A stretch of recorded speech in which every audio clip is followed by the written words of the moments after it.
She had a tremble about her, the kind of tremble that you feel when you place a hand on someone's shoulder. I ran into her, of all places, in the grocery store. I asked her how she was doing, how her kids were, about her husband. And that's when her eyes began to fill with tears, her chin began to quiver, and that's when the story spilled out. He had left her, traded her in on a newer model. She didn't think she was going to make it. And so the produce section became a sanctuary of sorts, and I prayed for her. And I placed my hand on her shoulder and I said, "You're going to get through this. It won't be painless, won't be quick. But God is going to use this mess for something really, really good. In the meantime, don't be foolish and don't be naive. But don't despair either, because with God's help, you're going to get through this." Just a couple of days later, I got a call from a friend, equally despondent. Been laid off at work. It was his fault. Made some tacky remarks, inappropriate remarks. His manager had no other choice but to let him go, and now he's a middle-aged accountant in a depressed economy, and his family's upset, and he's upset with himself, and he needed some assurance, and so I gave it. I said, you'll get through this. Won't be painless, won't be quick, but God will use this mess for something good. In the meantime, don't be foolish or naive, but don't despair either, because with God's help, you'll get through this. And then there's the girl I ran into recently in a cafe. She was serving coffee, and we got into a conversation, and her story was pretty painful as well, even for a teenager. Only 16 years of age, her parents are divorcing. And when they brought her the news of the divorce, they brought her the news that she needs to choose. Live with mom, live with dad. Can't imagine the burden that must be on a kid. I said, you'll get through this. Won't be painless, won't be quick. But God will use this mess for something good. In the meantime, don't be foolish and don't be naive, but don't despair either. Because with God's help, you'll get through this. Where do we get such a promise? Where do we find such hope? Well, I'm glad you asked, because that's what we're going to talk about.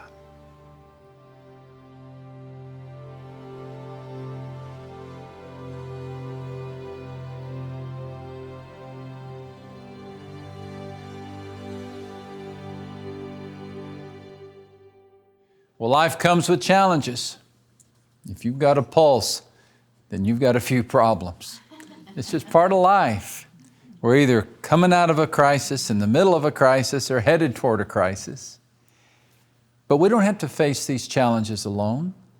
Over these next 6 sessions, I want to assure you that you're going to get through this. You're not facing this without help. And God is going to use this challenge to do something even greater than you can imagine. We've got a survivor's creed that we're going to say out loud together. And I'm inviting you wherever you are to fill your lungs with air and your hearts with hope. Let's say this like we mean it, shall we? It reads like this. I'll get through this. It won't be painless. It won't be quick, but God will use this mess for good. In the meantime, don't be foolish or naive, but don't despair either. With God's help, I will get through this. What audacity! How dare we make such a claim? Where do we come up with this thought? Well, actually, I came across this in a pit. A pit, a steep, dark pit, so steep and so deep that the boy could not get out. And had he been able to climb out, his brothers would have pushed him back in anyway. It was their idea that he was in the pit. The story is in Genesis chapter 37. And with these words, we are introduced to the calamity of Joseph. Verses 23 and 25. And so it came to pass, when Joseph had come to his brothers, that they stripped Joseph of his tunic, the tunic of many colors that was on him. And they took him and they cast him into a pit. And the pit was empty. There was no water in it. And they sat down to eat a meal. So it was an abandoned cistern. We can imagine it with the roots growing out of the side and the jaggedy rocks, maybe even at the bottom. And were we able to peer over into the bottom of the pit, there we would see the boy. At least he appears to be a boy. He's only 17 years old.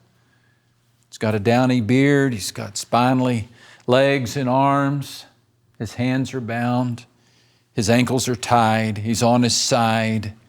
There's spit in the sand where he's drooled. His voice is hoarse from shouting and screaming, but no one's listening to him. It's not that the brothers couldn't hear him. It's just that they chose not to hear him. Some 2 decades later, they will give this confession. We saw the anguish of his soul when he pleaded with us, and we would not hear. We would not hear. Who are these brothers? Well, they're the great-grandsons of Abraham. They're the sons of Jacob.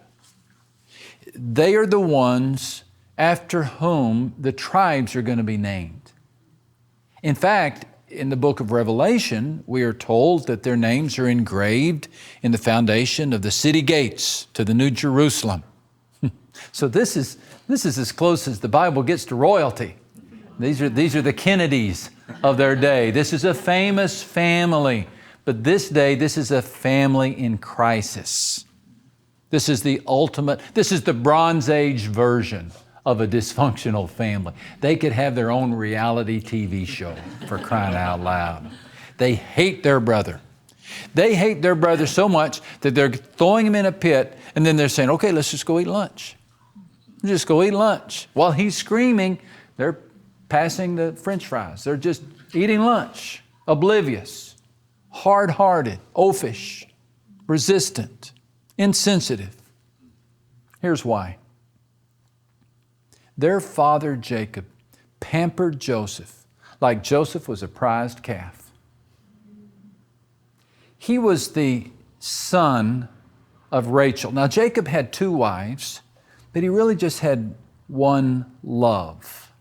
And when Rachel, his love, died, he kept the memory of Rachel alive by fawning over Joseph, their son. He was the first of 2 sons that they would have. And so he just pretended that Joseph was his favorite. He didn't pretend it. He made Joseph his favorite son. It's a classic case of the problems of favoritism. And what he gave to Joseph, he didn't give to the other brothers. Joseph stayed home. They went out and worked. Joseph got his own room. They had to share a dormitory. Joseph got his own car. They had to ride a bicycle. Joseph got a tunic of many colors. They got hand-me-down clothes. It was favoritism. And consequently, the brothers hated Joseph. I mean, they didn't just dislike him. But several times in the first chapter, we read they hated him, they hated him, they hated him. They could not speak peaceably about him. So finally, when they caught Joseph 60 miles away from Daddy's protection, they just decided to put an end to him once and for all, and they dumped him over the edge of the pit. They stripped the tunic off of him, and they threw him over the edge of the pit. These are defiant verbs. In fact, we get the impression that they were happy for the boy to die, except for the fact that they saw an opportunity to make some money. And since their desire for money was just a little stronger than their desire for blood, they saw a chance to sell him, and they sold him into slavery.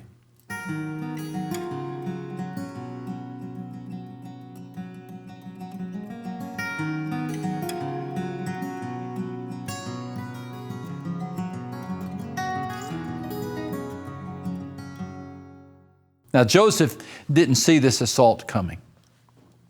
He didn't wake up that morning and think, I better put on my padded clothing because this is the day I get dumped in a pit. This attack caught him off guard, and so did yours. It always does. It catches us off guard. Now, Joseph's attack came in the form of a cistern. Yours came in the form of a diagnosis or a traumatic injury or a foster home. Joseph was thrown into the pit and abandoned. Maybe you were, thrown into the unemployment line and forgotten. Thrown into divorce court and betrayed, or even thrown into a bed and abused. Joseph is not the first and he's not the last to have a story that begins in a pit. And maybe that's where you are. Maybe if you were to describe your situation right now, you would say, I'm just at the bottom of a hole. And as you look, you don't see any easy exit. You think the walls are steep. You don't know how you'll get out. I'm sure Joseph felt the same. You see, Joseph's story got worse before it got better. The abandonment led to enslavement, entrapment, and imprisonment. He was sucker punched. He was sold out. He was mistreated. Time and time again, people made promises to him that they didn't keep. They offered gifts only to take them back. If hurt were a swampland, Joseph was sentenced to life in the Everglades. Yet Joseph never gave up. He never gave up. There are many people who have challenges come into their lives, many people in the Bible who face challenges. And yet the story of Joseph stands out because here's a guy who never got bitter. He never let his anger metastasize into hatred. He never let his heart get hard. There was something about Joseph's story that enabled him not just to survive, but also to thrive. You've noticed this, that every stage of his life, Joseph was promoted to the top of the class. Yeah, he's sold into slavery, but then he's put over Potiphar's household. Yeah, he's thrown into the prison, but next thing we know, he's in charge of the prison. Yeah, he's taken in front of Pharaoh, and Pharaoh says, hey, you're going to be my prime minister.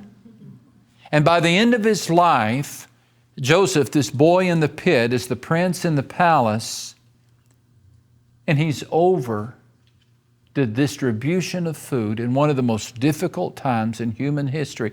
It's not hyperbole to state that Joseph saved his generation from starvation. How would you like that on your resume? Joseph, Prince of Egypt, graduate of the University of Hard Knocks, saved the world. Pretty impressive for a kid whose story that begins down in the pit. So how did he do this? How did he do this?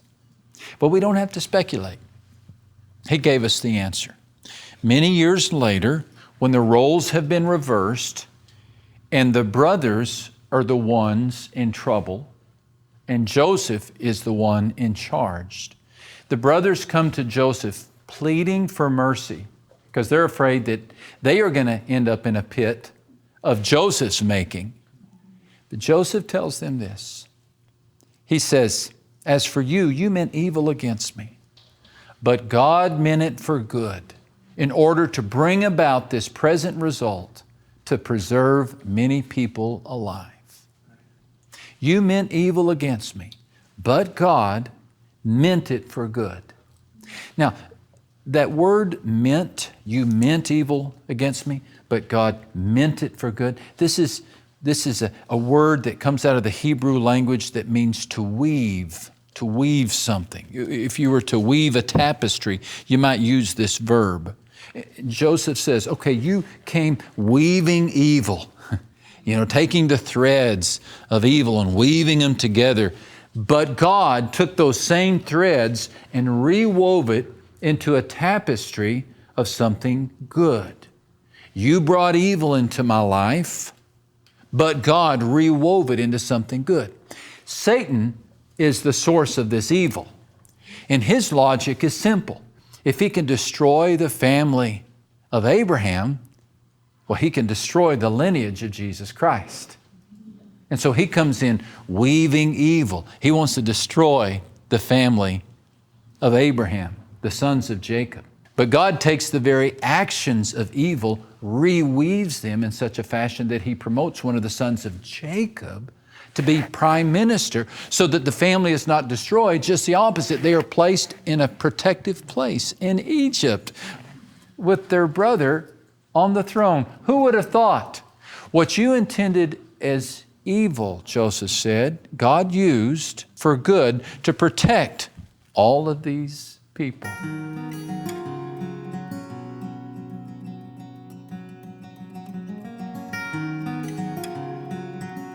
You know the reason I think that Joseph's story is in the Bible? I think the reason that Joseph's story is in the Bible is to teach us that God can trump any evil in the world. There's nothing in the story of Joseph that would say there's no evil in the world. Evil is on every page. It's on every page, and there's evil on every corner of the world today. But every page of the story of Joseph, even every paragraph, every sentence in the story of Joseph tells us that God can take this evil that has come into your world and mine, and He can use it. He can reroute it. He can reweave it. He can repurpose it. He can recycle it. He can redeem it into something good. You're going to get through this. You are. You're going to get through this. We fear we won't. That's one of the challenges of tough times. We fear that the depression will never lift. We fear that the screaming will never stop. We fear that we'll never understand the pain. We fear we won't get through it. But you need to know, and I need to know, that through is one of God's favorite words. He gets us through the Red Sea. He gets us through the fiery furnace. He gets us through the storm. He gets us through even crucifixions. God can take that which appears to be evil, and He can get His people through. Deliverance is to the Bible what the Mardi Gras is to New Orleans. It's big, it's brassy, it's everywhere. God loves to get His people through things. Will it be painless? Have you wept your last tear? Have you gone through your last chemotherapy? Does God guarantee you'll never go to a cemetery or you'll never have a sleepless night? No. But He does guarantee that He'll be with you and that He'll use that pain for something good. Will it be quick? I hope so. I hope so. I hope that next time you say a prayer, all your problems disappear, but experience has taught us otherwise, right? Sometimes it takes time. In fact, sometimes God takes His time. It seems we're always in a hurry. He took 120 years to get Noah ready for the flood, 40 years to get Moses ready for his assignment. He called a shepherd boy, David, to be king, but then He sent the shepherd boy back out to take care of the sheep for a few years. He called Saul to become an apostle, Paul, but before Saul became Paul, Saul had to go to Arabia for some special training. Sometimes God just takes His time, but He doesn't waste this time. He doesn't waste this time. And so this time in which you're waiting, God is using. God always uses time. He's never in a hurry. He's always on time. We're in a hurry and often late or early, but God is always on time. So if God is taking His time, that's okay. That's okay. God will use this mess. This mess. It feels like it, doesn't it? I mean, it feels like a perfect mess. We look at Joseph in the pit and we say, oh boy, what a perfect mess. But God looks at this and says, oh boy, what a perfect chance. Perfect chance to train and develop the future prime minister of Egypt. I don't know what all Joseph needed to learn, but God knew exactly what Joseph needed to learn. And part of that training came in the pit, part of it came in the house of Potiphar, part of that training came in the prison. But all of that was working together to create the kind of person that God was going to use to accomplish His will. Believe me, dear friend, God is working right now in this mess. He's working right now in this chaos, in this confusion. He's teaching you something that He wants you and I to know. He's training us for exactly what? I can't say, but God can. And He has you enrolled right now in a course that maybe you didn't volunteer for. It's assigned curriculum, right? He has assigned you this curriculum because He wants you to develop a characteristic or a skill that He can then use to further His kingdom. So you'll get through this. It feels like a mess, but He will use this mess for something good. So in the meantime, don't be foolish or naive. You're a sitting duck for stupid decisions right now, so you got to be careful. You got to stay faithful. You got to stay prayerful. But you got to keep believing. Hang on to hope. Hang on to hope. You got a parachute handed to you. God's presence. Put it on. Hang on to it. He's with you in this. God will use these tough times for something good. I want to be very clear. You are a Joseph in your generation. You carry something of God within you. Something holy, something good, something positive, something encouraging. And Satan would love to neutralize you. But the story of Joseph is in the Bible to teach us that God trumps evil. And He rescued Joseph, and He's going to rescue you as well. Just be patient and just trust Him. Joseph would be the first to tell you that life in the pit stinks. But if there's one good thing about life in the pit, it's this: there's only one way to look. Look up. Look up.